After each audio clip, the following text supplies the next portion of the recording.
بسم اللہ الرحمن الرحیم۔ السلام علیکم، کیسے ہیں ویورز؟ آپ لوگ سب خیریت سے ہیں؟ میں امید کرتا ہوں کہ آپ اللہ سبحانہ تعالیٰ کے فضل اور اس کی رحمت سے خیر و عافیت سے ہوں گے۔ آج کی یہ جو مختصر ویڈیو ہے یہ ایک وظیفے اور ایک دعا کی فضیلت کے بارے میں ہے۔ میں امید کرتا ہوں کہ آپ اس مختصر ویڈیو کو اینڈ تک ضرور دیکھیں گے اور اس میں جو اللہ سبحانہ تعالیٰ کے نبی خاتم النبیین حضرت محمد صلی اللہ علیہ وسلم کی جو ارشادات ہیں وہ ضرور آپ سنیں گے اور اس پہ عمل بھی کریں گے، تاکہ آپ کی زندگی خوشگوار ہو جائے، آپ کی مشکلیں آسان ہو جائیں، آپ کی دنیا اور آخرت دونوں ہی سدھر جائیں اور اللہ سبحانہ تعالیٰ کی رحمتیں اور برکتیں آپ پر نازل ہوں۔ یہ جو دعا ہے یہ بہت ہی پاورفل دعا ہے، یہ چھوٹی سی دعا ہے، یہ چھوٹا سا وظیفہ ہے۔ اس کے چند الفاظ ہیں لیکن بہت ہی قوت والے، بہت ہی حکمت والے اور بہت ہی طاقتور الفاظ ہیں، جو کہ اللہ سبحانہ تعالیٰ کے خاص خزانوں میں سے بھی ہے اور اللہ سبحانہ تعالیٰ کے محبوب الفاظ بھی ہیں۔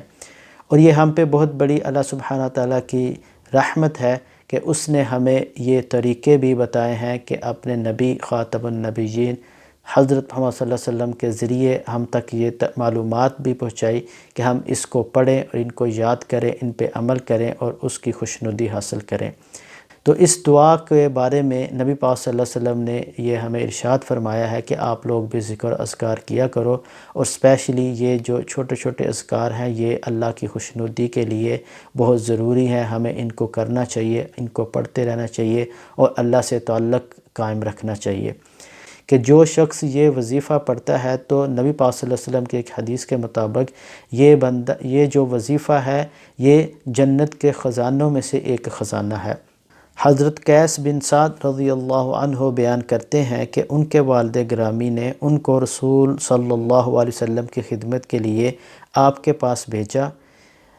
حضرت قیس رضی اللہ عنہ کہتے ہیں کہ میرے پاس نبی پاک صلی اللہ علیہ وسلم گزرے اور میں نماز پڑھ کر فارغ ہو چکا تھا۔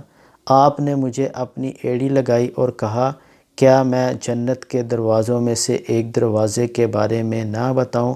میں نے کہا، نبی پاک صلی اللہ علیہ وسلم کیوں نہیں، آپ ضرور مجھے بتائیں۔ تو آپ صلی اللہ علیہ وسلم نے فرمایا، پڑھا کرو لا حول ولا قوت الا باللہ۔ تو دیکھیں یہ لا حول ولا قوت الا باللہ 4 الفاظ ہیں، لیکن نبی پاک صلی اللہ علیہ وسلم اس چیز کی گارنٹی دے رہے ہیں کہ یہ جنت کا دروازہ ہے۔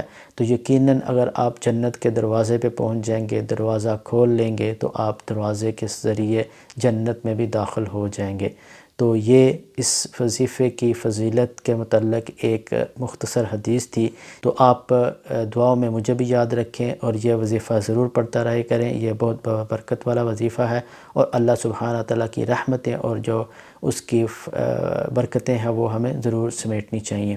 انشاءاللہ انٹل another ویڈیو آپ اپنا خیال رکھیں اور مجھے بھی دعاؤں میں یاد رکھیں۔ السلام علیکم ورحمۃ اللہ وبرکاتہ۔